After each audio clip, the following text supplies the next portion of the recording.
This morning in Health Watch, what to do if flames suddenly break out in your kitchen. Early Show consumer correspondent Susan Copen here with some important safety tips. Good morning. Good morning, Harry. Cooking fires are the leading cause of home fires in the United States. So we are about to show you the do's and don'ts of handling a grease fire.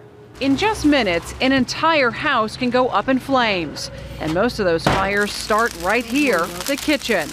Cooking fires cause more than 480 fire deaths each year and nearly $900 million in property damage.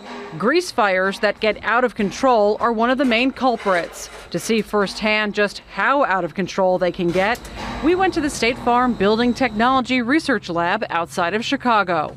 Do most people know how to handle a kitchen fire? I would say not many people know how to handle a kitchen fire and what to do if it were to start. State Farm researcher John Donovan is an expert in grease fires. With firefighters standing by, he helped us set a pan on fire to show us what not to do in a kitchen fire. You might think water is the best defense, but not when it comes to a grease fire. Just watch what happens when John throws a small cup of water on the pan. The flames double in size almost instantly.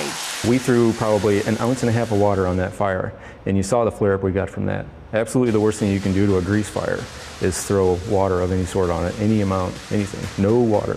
And here's what happens when John tries to smother the fire with a wet towel. Again, the fire becomes more intense. The other hazards are you may try and put the towel on there and actually pull the pan off of the stove. Well, then you've got burning oil on the floor.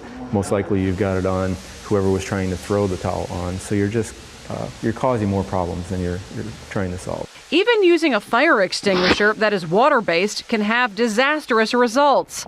Just look, the flames shoot to the ceiling. What you need is a dry chemical fire extinguisher, specifically designed to deal with grease. You can see here how it puts out the flames in a matter of seconds. So basically you pull the pin, you squeeze the trigger, and you're aiming at the base of the fire. You want to put that fire out at the base. If you put it up high, the chemical falls on top of the fire, it doesn't do a bit of good. Here's something else you can do. If the flames are small enough, carefully put a lid on the pan and turn off the heat. Don't try and move the pan. Many people get burns or start fires elsewhere as they're trying to take that pan and get it outside. And once that lid is on, don't remove it. Watch what happens when John does just that.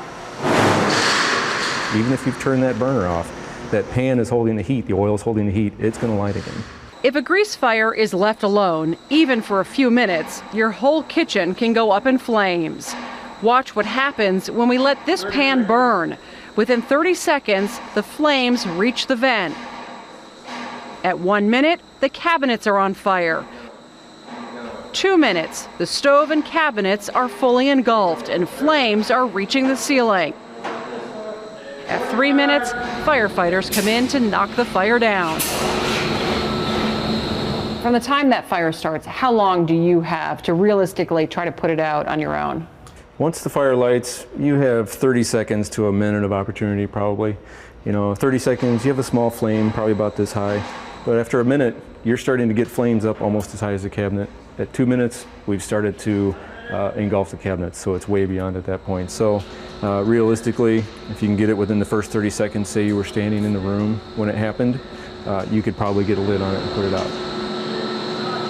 And if you do have a fire in your home, in the kitchen or anywhere in the home, make sure you call 911 before you really try to handle things on your own so it doesn't get out of control.